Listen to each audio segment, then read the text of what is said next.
Welcome to the last breakfast. Please enjoy the video.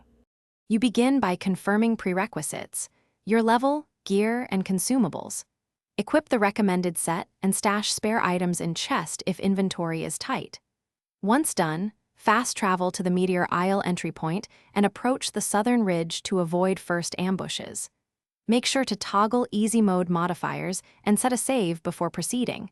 This prevents replay loss and reduces enemy resistances. You move deliberately.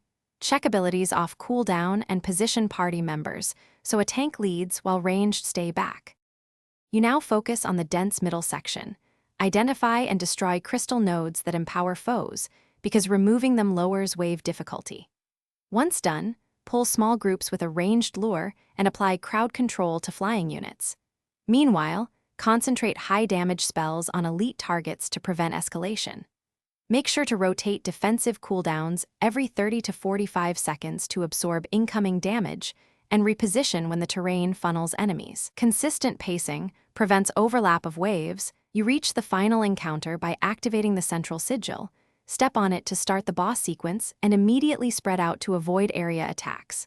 Once engaged, prioritize interrupting major casts and kite out of slam telegraphs while keeping heal over time effects up.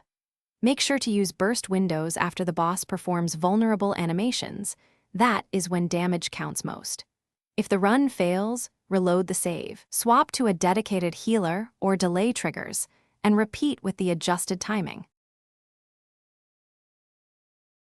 Thanks for watching. If this was helpful, leave a like and consider subscribing. See you next time.